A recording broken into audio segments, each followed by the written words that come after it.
I think it's because we're going back into a recession that my brain is just like, what was the 2008 recession like? And all I can think of is Rhett and Link being like, we were engineers and we had a job and then we lost a job and then we started doing YouTube because we didn't really have anything else. And it's like the rough estimate of what I remember. So that's kind of why I've been posting a lot of videos lately, because if I'm going to be unemployed, I might as well attempt to make money out of being unemployed, because I will need money after May probably, because employment is so difficult right now. So while I'm unemployed, I'm just gonna keep on making fan art, because honestly it's better than just sitting around moping being sad. So I'm just gonna paint Anya again. So like in my previous video, for some reason I struggle with Anya's face. I think it's because I'm just not used to drawing her kind of facial expressions, so I kind of redrew it a few times. I kind of like how this is. It's based off of, I believe it's Mission 26, where Yuri, if you haven't watched the anime, I don't think it's like a spoiler, but it's not, because it doesn't have to do anything with the plot. But then again, Spy Family, it's more episodic than plot heavy. So it's based off of episode 26 when Anya fails a test and her dad is just like, oh, we gotta teach you harder, and she's just like, no, it's okay, I can read someone's brain and do the test well, it's fine. But she doesn't realize that the test is on a full moon, and that's when her ability to read minds is gone. Lloyd is just like, I'm gonna have to like teach you, like we have to continue with mission Strix.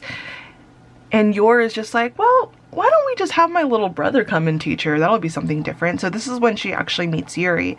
So Yuri comes in because he's obviously just like, oh my god, I get to see my sister. Like, oh my gosh, my sister's so pretty, because he's a weird sister thing because he grew up in war and is unable to tell the difference between familial love and the normal regular love. So that makes him kind of creepy. And so he sees Anya and he's just like, oh, that's the little brat that's related to the guy that stole my sister from me. And she, like, obviously Anya can read mind, and she's just like, ugh, this guy, like, ew, that's weird. So this is their initial meeting where Anya burps in front of him. Okay, the sketch is done. Also, I was doing research just to see what other panels of Anya I wanted to paint, because I'm only going to paint 3. As of right now, I only plan on painting 3 of Anya. And she's such a little shit. I know that, like, she was written as a little shit, and that's why we all love her, because like she kind of sees what the viewer sees, as in she can read their minds, and that's what the reader can also read because speech bubbles. But I was thinking of when she met that other agent that I can't remember her name, but she's the one that has an, oh, by the way, this is a spoiler for Spy Family, so if you have not watched any of the anime at all, because I'm only spoiling stuff from the anime season 1, then like don't watch this video if you want to know what happens in the anime.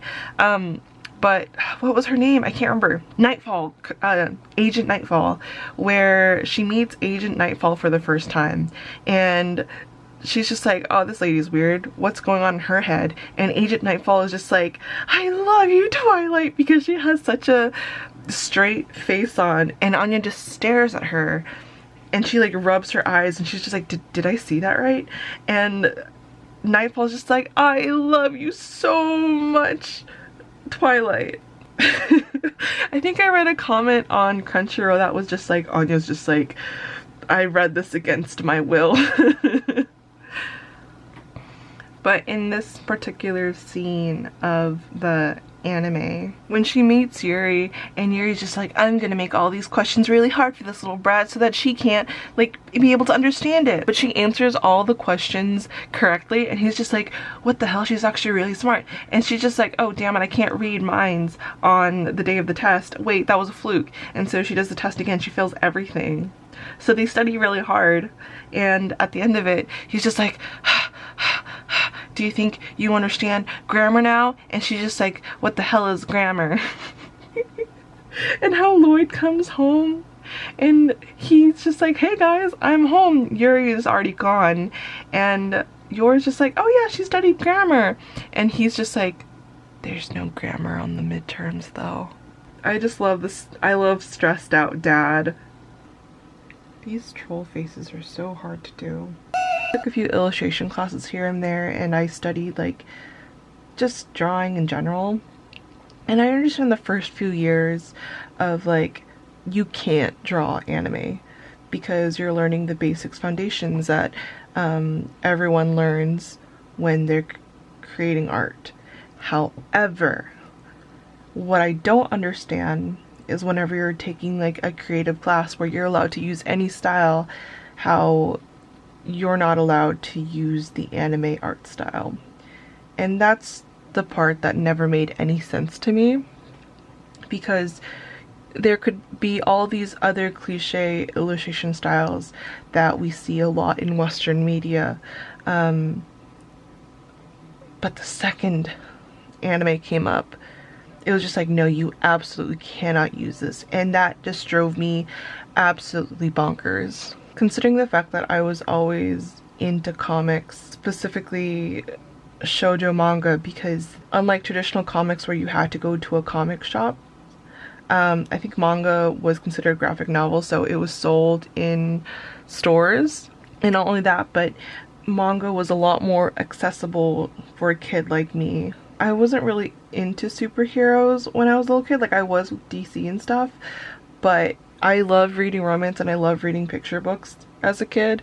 As someone that was heavily inspired by comics, by manga, so on and so forth, it was always very frustrating to have to deal with almost the prejudice of manga and anime just not being a valid art form.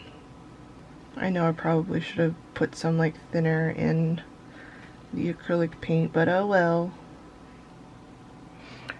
Like, even when I was going through school, it just felt so messed up that like I was just constantly told no, I couldn't draw it in like an East Asian inspired art style.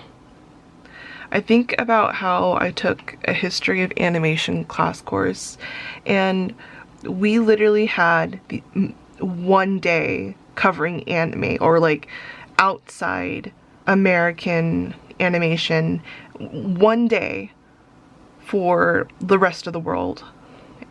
Like, it didn't talk about I just remember being frustrated because we would just watch Bugs Bunny and animations about like Warner Brothers, blah blah blah, and nothing with anime and the anime process. And it was an animation history course.